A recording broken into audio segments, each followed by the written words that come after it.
മഹാത്രേയയുടെ അൺപോസ്റ്റഡ് letter അല്ലെങ്കിൽ അയക്കാത്ത കത്ത് എന്ന പുസ്തകത്തിലൂടെ കടന്നു പോകുമ്പോൾ മനസ്സിലുദിച്ച ചില ചിന്തകളാണ് ഇന്നിവിടെ പങ്കുവെക്കുന്നത്. ഒരു വസ്തു സമ്മാനമാവുന്നത് അത് നമുക്ക് തന്ന ആളിൻ്റെ ഹൃദയത്തെ അല്ലെങ്കിൽ സ്നേഹത്തെ മനസ്സിലാക്കുമ്പോഴാണ്. നമ്മുടെ കയ്യിലിരിക്കുന്ന ഒരു പേന അതൊരു സമ്മാനമാവുന്നത് ഒരാൾ നമുക്ക് സ്നേഹത്തോടെ കൈമാറുമ്പോഴാണ്. സമ്മാനം ഒരു വസ്തുവല്ല, അതൊരു കാഴ്ചപ്പാടാണ്. അങ്ങനെ നോക്കുമ്പോൾ ഇന്ന്, ഈ ദിവസം, ഈ നിമിഷം എന്നത് നമുക്ക് ലഭിച്ചതിൽ വെച്ച് ഏറ്റവും വിലയേറിയ ഒരു സമ്മാനമാണ്, വലിയ സമ്മാനമാണ്. കാരണം ഇന്നലെ രാത്രി ഉറങ്ങാൻ പോയ എല്ലാവരും ഇന്ന് രാവിലെ ഉണർന്നിട്ടില്ലല്ലോ. ഇന്ന് എന്നത് ദൈവികതയുടെ അല്ലെങ്കിൽ പ്രപഞ്ച ശക്തിയുടെ ഒരു സമ്മാനമാണ് എന്ന് തിരിച്ചറിയുക. ആ സമ്മാനം ദുരുപയോഗം ചെയ്യുന്നത് അത് നൽകിയ ആളെ നിന്ദിക്കുന്നതിന് തുല്യമാണ്. ഒരു സമ്മാനത്തിന്റെ മൂല്യം തിരിച്ചറിയുമ്പോഴാണ് അതിനെ നമ്മൾ വിലമതിക്കുക. അതുകൊണ്ട് തന്നെ നമുക്ക് അനുവദിച്ചു കിട്ടിയ ഓരോ നിമിഷവും വിലപ്പെട്ടതാണെന്ന് മനസ്സിലാക്കി അത് പരമാവധി ക്രിയേറ്റീവ് ആക്കാൻ ശ്രമിക്കുക. ഭൂതകാലത്തിന് നേരെ ഒരു വര വരയ്ക്കുക, അവിടെ ഒരു ഫുൾ സ്റ്റോപ്പ് ഇടുക.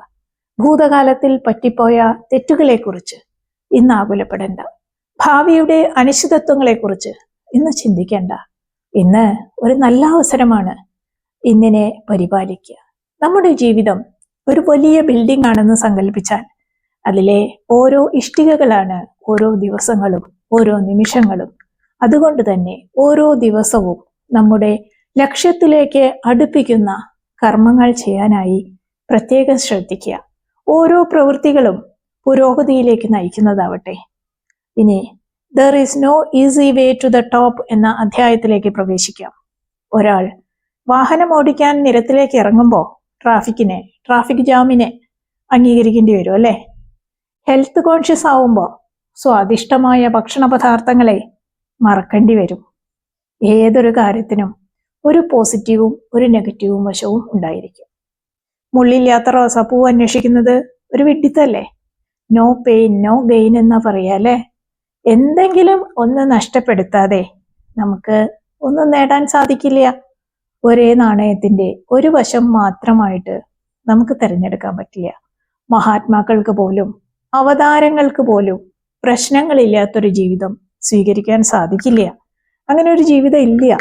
എത്രത്തോളം നമ്മുടെ ആഗ്രഹങ്ങളും ലക്ഷ്യവും വലുതാവുന്നുവോ അത്രത്തോളം നമ്മുടെ പ്രശ്നങ്ങളും വലുതായിക്കൊണ്ടിരിക്കും. നടക്കാൻ തീരുമാനിക്കുകയാണെങ്കിൽ വലിയ ബുദ്ധിമുട്ടൊന്നും ഉണ്ടാവില്ല അല്ലെ? എന്നാൽ ഒരു മാരത്തോൺ പങ്കെടുക്കാൻ തീരുമാനിക്കുകയാണെങ്കിലോ ഓടാൻ തീരുമാനിക്കുകയാണെങ്കിലോ ഒരുപാട് പ്രശ്നങ്ങൾ നേരിടേണ്ടി വരും. നമ്മൾ ഒരു ആരാധ്യ വിഗ്രഹമായി മാറണമെങ്കിൽ ഒരുപാട് മിനുക്കുപണികൾക്ക് നിന്നു കൊടുക്കേണ്ടി വരും. ഒരുപാട് പരീക്ഷണങ്ങൾ അതിജീവിക്കേണ്ടി വരും. അനാവശ്യ ചിന്തകളെയും നെഗറ്റീവ് വികാരങ്ങളെയും മറികടന്ന് സ്വയം ശുദ്ധീകരിക്കപ്പെടേണ്ടി വരും. മുകളിലേക്ക് എത്താൻ എളുപ്പവഴി ഒന്നുമില്ല. ചരിത്രം വായിക്കാൻ വളരെ എളുപ്പമാണ്, എന്നാൽ ചരിത്രം സൃഷ്ടിക്കാൻ നല്ല പരിശ്രമം വേണം. ഈ അധ്യായം വായിച്ചു കഴിയുമ്പോൾ നമ്മൾ മനസ്സിലാക്കേണ്ട ചില കാര്യങ്ങൾ ഒന്ന് ചുരുക്കി പറയാം. ജീവിതത്തെ നിരീക്ഷിക്കാൻ പഠിക്കണം. ഭാവനയുടെ കളിയിൽപ്പെടാതെ യാഥാർത്ഥ്യത്തെ തിരിച്ചറിയാൻ അത് നമ്മെ സഹായിക്കും. പല ബുദ്ധിമുട്ടുകളും തടസ്സങ്ങളും വന്നു ചേരുന്നത് നമ്മുടെ തന്നെ നല്ലതിനായിരുന്നു, അത് ബ്ലെസ്സിങ്സ് ഇൻ ഡിസ്ഗൈസ് ആയിരുന്നു എന്ന് നമുക്ക് പിന്നീട് മനസ്സിലാവും.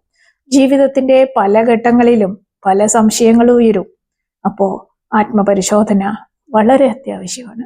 എടുത്ത തീരുമാനങ്ങൾ തെറ്റിപ്പോയോ, എവിടെയാണ് തിരുത്തേണ്ടത് എന്ന് ചിന്തിക്കേണ്ടത് അത്യാവശ്യമാണ്. നമുക്ക് നന്നായി ചെയ്യാൻ പറ്റുന്ന കാര്യങ്ങളെക്കുറിച്ച് ചിന്തിക്കുക. ദിവസവും നമ്മളെ സ്വയം മെച്ചപ്പെടുത്തിക്കൊണ്ടിരിക്കുക. ജീവിതത്തിൽ കൂടുതൽ സമാധാനവും കൃത്യതയും കൈവരിക്കാൻ സാധിക്കുന്ന ഉപദേശങ്ങളാണ് മഹാത്രേയ ഈ പുസ്തകത്തിൽ ഒളിപ്പിച്ചു വച്ചിരിക്കുന്നത്.